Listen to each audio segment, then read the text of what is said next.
Hi, welcome back. I'm Joe. This is the Ultimate Love Letter. Thank you for joining the conversation. The convo continues, and I love it. This is exactly what I prayed about, exactly what I asked for when we put out our last conversation about Charlie Kirk. I was calling for all revolutionaries, all visionaries to step up and speak their authentic expression from the platforms that they have.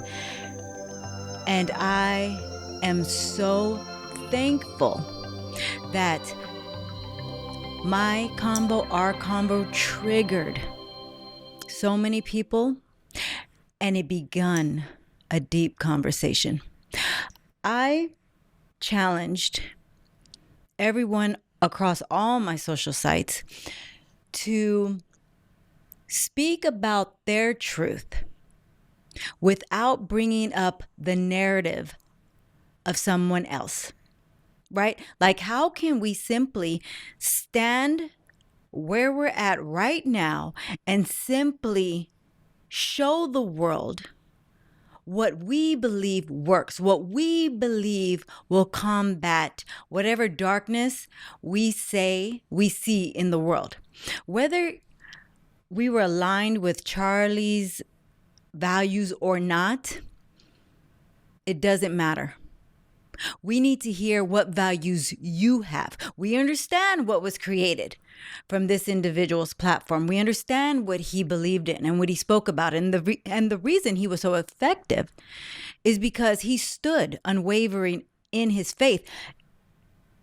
This is what society did. When I put out that conversation, society did exactly what continues to happen every day in the world. We simply pointed the fingers at everything that has been created. We pointed the fingers at slavery. We pointed the fingers of the quote unquote white man and everything that has been done in history. I get it. I am not blind to it. It is the very reason why I joined the fight. I joined the fight and I step out speaking about what I know is meant to combat that darkness. And it is light. People on our social sites simply want to restate what has already been done. And I don't know how else to say it, how to say it differently, but restating what has already been done in history only repeats history. We have to discuss beyond what we've seen in the past. Yes, let's acknowledge it. The past has created deep devastation, atrocities. We shouldn't have lived through it. There was a mindset that created that darkness. It shouldn't have existed. It was born. I'm aligned with our stance that shouldn't have been created. I am aligned with the pain. I know where it's coming from. Now that that's out, what do we do to make sure the past does not repeat itself? Simply repeating the past will repeat the past. Where are our visionaries? Where are the ones that will speak from a place of love that overshadows the hate?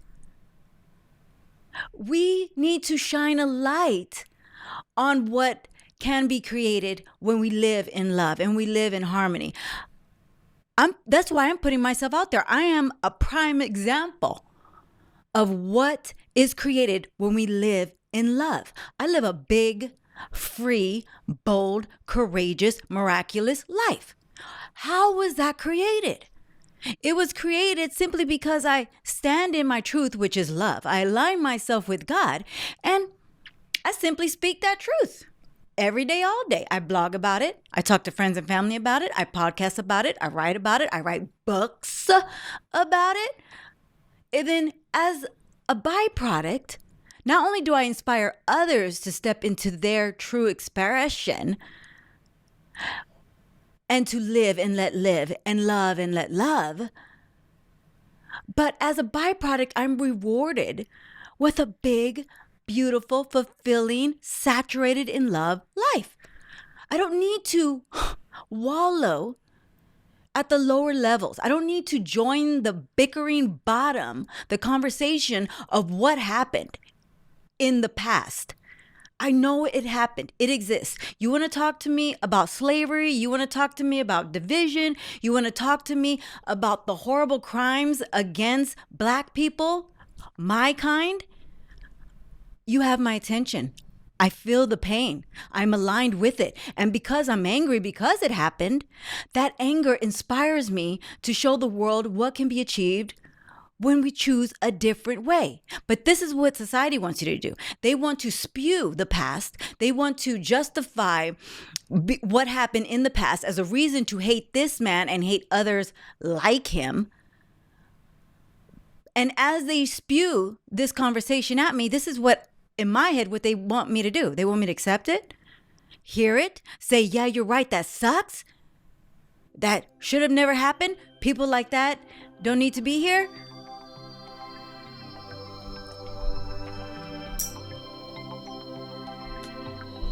And then do this. They want the conversation to end? Hell no. The conversation needs to continue.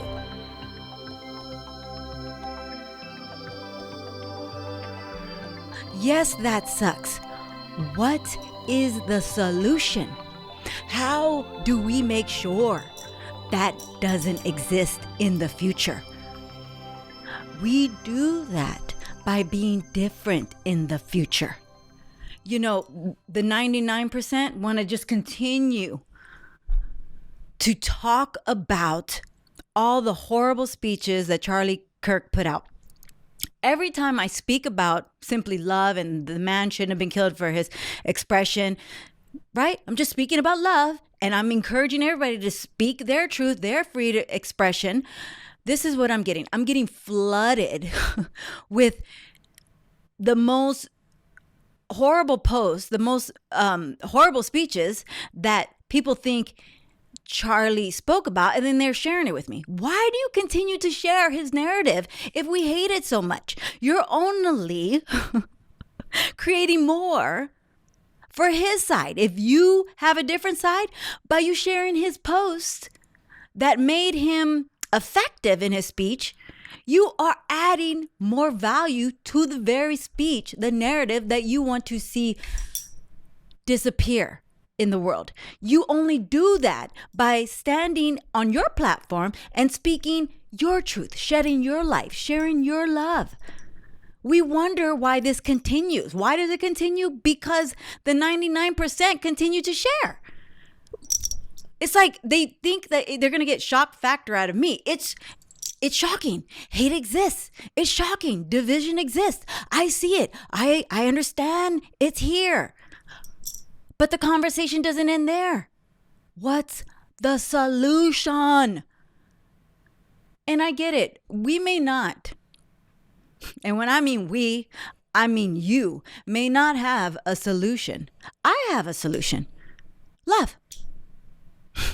Love, love, love, love, love, love. It's the simplest ingredients. And I believe that most of us are sleeping on the simplest ingredient because we don't understand yet the power, the magic that is love. The world has chosen a different route. They have chose hate. Congratulations. We see what is created by hate. Let's try love. Let's try a different approach. And here's the thing. People, and I said this before, people don't believe that they are effective or that they can create change from their small little homes, from their small little platforms. So all they do is say things like this. Charlie had a huge following, and so he had a responsibility to speak about something that, in their opinion, doesn't suppress other viewpoints or other cultures or division. And I get that. I can certainly get on board with preaching love. Absolutely. But what we fail to realize is that truly his own responsibility was to speak how he viewed the world. And he did so. And because he did that, he created a huge following.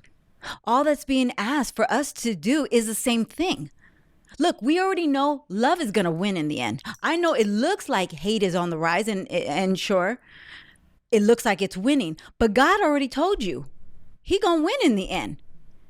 So we already have the opportunity to safely join a winning side. Love will conquer. So join the fight by speaking and standing in love. That's all it takes. No need to repeat his narrative, especially if we don't align with it, which I don't. I have to make that clear. That's not the point I'm making. But how we combat it is by speaking the light and the love that is our essence. Love will win in the end, period. And we are called to join that movement. We are called to join the team that we know is going to win. God going to win because God's in charge. He already telling you how this is all going to end. It's going to end in victory for his side. What side are you on?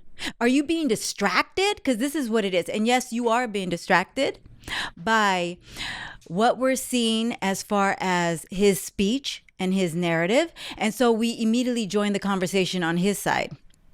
Instead of simply standing on your side, paving your own lane, speaking your own truth, don't be distracted by what was already created. Combat that by your focus, remaining steadfast in what you want to create in the future. And that's going to take standing on love, standing on truth, being brave enough to actually express yourself from a place of love, from a place of truth.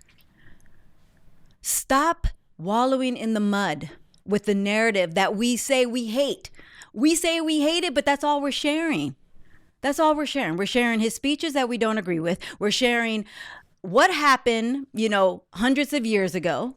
But no one is talking about the oldest history, which is the Bible, where God is showing you the moment that division was created. And he's also showing us how we're able to align back with truth so we can create and experience a new world. Will you do your part in simply preaching and speaking and leading from a place that you say you live from, which is of love, which is of God? If that's your truth, God bless you. Speak it. That's how you gain your following. He didn't have the responsibility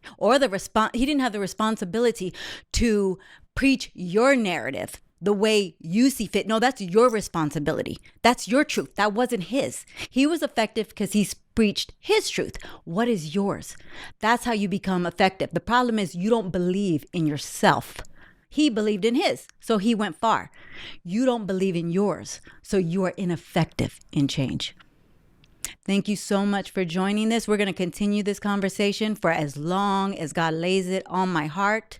For those of you that are coming for me, talking about shedding a blind eye, I encourage you right now to take to Amazon and buy my book, Fake Ass Vegan, where I talk about global change, not just American change, globally. And it starts spiritually. It starts with our mindset. Will you join the movement?